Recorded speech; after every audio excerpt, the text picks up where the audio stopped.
I'm Amber Leppin, and these are tales of a virtually traveling teacher. I wanted to take a little bit of time to reach out to you, mommies and daddies, you caregivers who are home with your preschoolers, and remind you that you were placed with these children on purpose and for a purpose. There's no accident that you are with them or that they are with you. They are there on purpose and for a purpose, and you are here on purpose and for a purpose. You are not ill-equipped. You are not bad at this. Maybe you are not practiced, but it is completely doable, and it can be a really good time. The tip that I wanted to talk to you about today is about routines. The human mind, body, and soul, spirit, all of us were really designed to flourish within a predictable boundaries, the security of a routine, and kids are no different. However tempting it may be to just throw caution to the wind and treat this like a vacation and sleep in late and stay up late and just let the chips fall where they may, and even though that may feel relaxing for a time, I would recommend that you get back on some sort of routine, a new normal, as soon as possible. Those boundaries are really going to offer to you and to your children a break. We'll be able to help manage behavior. We'll help cut down on things like tantrums and battles with your kids. Really is helpful if there is a structure in place so everybody knows how to behave and can know what's next. The first step to getting a good, predictable routine in place during this extended period of time at home is to first put in the guideposts, those things that happen at the same time every single day, no matter what. Now, that can be for most families, it's going to be your meal times, your bedtimes, and wake up times. Get those on a calendar, on a sheet of paper, and just write out what time we're waking up, what time we're eating breakfast, what time is lunch, what time is dinner, what time is our bedtime. Now, I know that the first one on there, what time are we waking up, it just feels so counterintuitive. Why would we wake up children who are sleeping? But the way that a person wakes up and the time a person wakes up, that sets the tone for your entire day.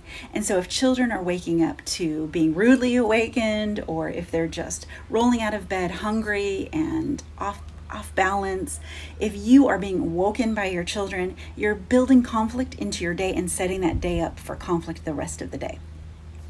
So I'd recommend to pick a reasonable time. You don't have anywhere to go probably, so just pick a reasonable time for wake up time and then work from there. And that way you can wake up before your preschoolers. You know that they're waking up, let's say at 8 o'clock a.m. You can wake up at 7 o'clock a.m. and have an entire hour to yourself to breathe. If you are a spiritual person, this is a great time to pray, read your Bible, do some meditation, do some yoga or exercise, something to just kind of ground yourself and start your day off right. After you're finished with that, then you can go in pleasantly and wake your children up for the day.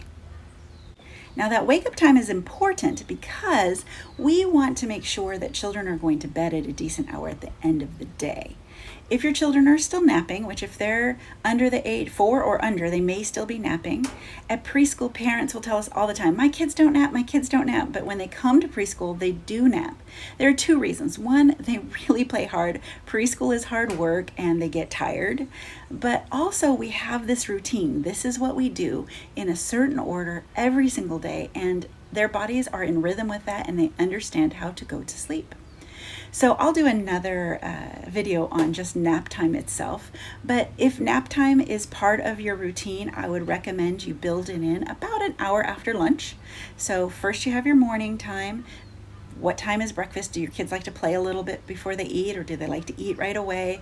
Having a nice healthy breakfast, even how tempting it is to have donuts all day every day, a nice healthy breakfast also sets that blood sugar in motion so that their bodies can regulate how they take in food. If they start out with sugar, they start out with this huge spike, and then the tantrums come as they make some bad decisions and they have that sugar crash. So starting out with something protein in the mornings, and then moving on to setting a lunchtime, and then with a nice healthy lunch and some snacks in between, because snacks are great, and you are on a special occasion. So snacks, I think I'm all for it, but a nice healthy breakfast, a nice healthy lunch, snacks in between, and then if your children are down for a nap, if you're down for a nap, you can set a nap time about an hour after lunchtime.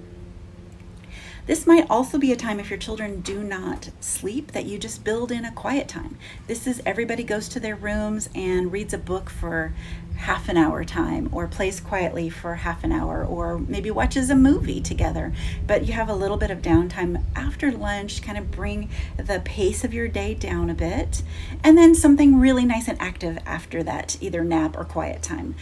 Get outside. Being outdoors is a huge integral part. If the weather allows you to go outside, get your children outside every single day and get them to do something active. Have them run with you, climb. Maybe you can't go to a public park right now, but you certainly could take them out to a place that has a stretch of distance and have some races. You can bring some cones. We'll do some more activities outside later. Bring a stick of chalk and draw some hopscotch, whatever you can do to get them to move and be super, super active, especially after lunch and your nap. So you got your lunch, your nap, or quiet time, some outdoors time, and then you might come inside and start getting ready for dinner. I would recommend, really, and we'll address this later in a different video, but involving your children in meal prep, getting ready for setting the meal up, whether that's setting a table for the meal or actually participating in the preparation of the food. That is a good time for bonding and talking.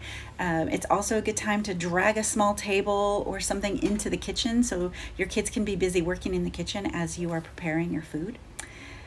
And then it's time to start planning your evening schedule. Okay, for your evening schedule, this can have a bunch of different varieties. You might use this time to do a craft or a puzzle or something as a family. You might watch a movie.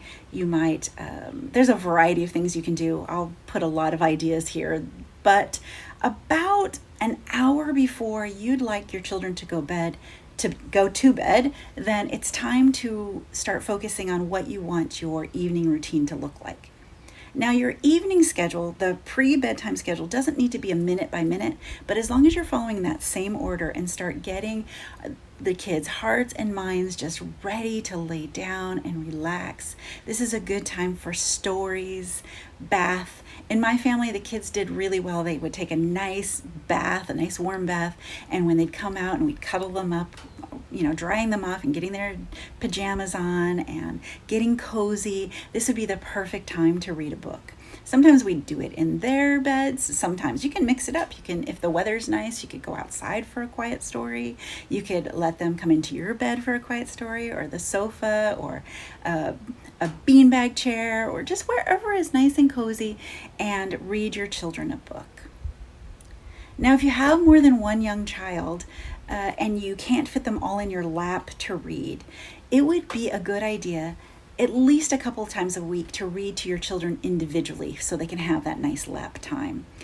If you have more than one child, of course you can do the teacher style reading as they sit in their beds and read, but also add, whenever you can, one-on-one time with just that one child so they can sit there and you can read with a book in front of them. I'll talk about why that's important in another video, but just try to build some time into that. Some music. We talked a little bit about singing to your children in the last video. I want to remind you that your singing voice, as dreadful as you may feel it is music to your children's ears. So be sure you find a little song that you would enjoy. There are a couple of songs, lullaby type songs by Go Fish that I like for bedtime. I'll put the link to down in the in the description.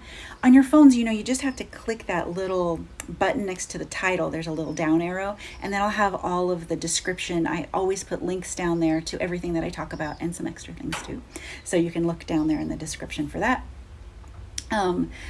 A nice quiet song, a nice story, a nice bath, and then just tucking them in, and prayers or whatever your evening routine is to get your children relaxed. Now, as my children got older or on funky days and they weren't ready to go to sleep at that point, I would let them pick 3 books to have in bed with them.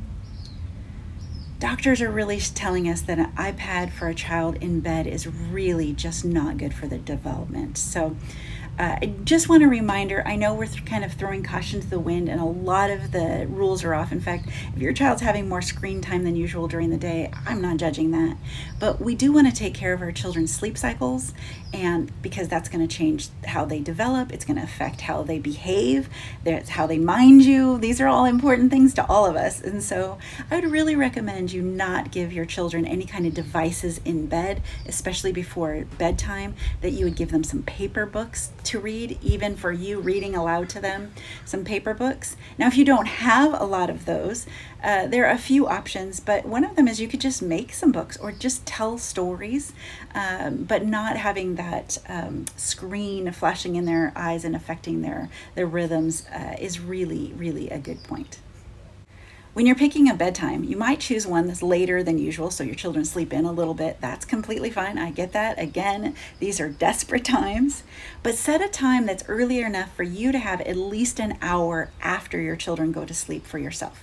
If you have a partner in your home, a spouse, or older children, this will be a good time to spend time with them. If you don't, this will be a good time to connect via Zoom or Google Hangouts or FaceTime or whatever, but have some human connection. Make sure that you're planning that every single day. Yes, our lives are all about our kids, but we also need adult conversation and planning out the next day and thinking about what you're going to do the next day and just having a moment to breathe, to watch the TV shows that are not for your kids to watch or to look on social media. If we know that there's a time of day that we're going to do that, we don't feel as desperate the rest of the day as it's not happening. Like, oh no, when am I going to talk to anybody? Am I going to get to check my phone? Am I da, da, da? Instead of getting all wrapped up in the chaos of what might happen, we know there's a time of day, whether it's during rest time or before the kids wake up or in the evening, that we've put aside just for us. That doesn't mean you can't have time where your children are playing independently during the day, but just making sure that you reserve some time throughout the day. That's going to help your body, mind, and soul, spirit, all of you, to kind of get on a rhythm and know what's expected and not feel so tense and worried that it's not going to get what it needs. All right, that's your tip for today. Tomorrow, I'll be back with some ideas that you can do with your children that are maybe a little more tangible, some activities. And I'm going to try to throw a few of these in there. Let me know if this is something that's helpful to you. Some of these, like, hey, here's just some general ideas instead of an actual activity. I think I'll for sure do one on conflict management for those of you who are dealing with more than one child at home. Do one on how to read well with children, how to promote literacy. But I'd love to hear what you'd like to see. So in the comments, either on here or on my Facebook page, I'd love to see you. Also, I'd love, love, love for you to take a moment to like and to share and to subscribe to my page. And that's going to keep me being able to keep on doing this. Speaking of doing this, you can do this. You've got this. Even if you're not really a routines person, I'm telling you, I promise you, if you do this for a while, not just one day and then say it didn't work. There's going to be failures. There's going to be times when you just cannot make yourself want to wake them up. That's fine. Or they stay up way too late. And the next day may be a disaster. And that's okay. You've got time to try again. Give yourself room to mess up. And also give yourself permission to try again. Because if you do this, I'm saying about a week, you're going to start seeing huge differences in the way that your children respond to each other, to you, to the routine, and you're going to find a lot less struggles. And isn't that one thing that we really want as we're all in such tight quarters? Keep it up. You've got this. See you next time.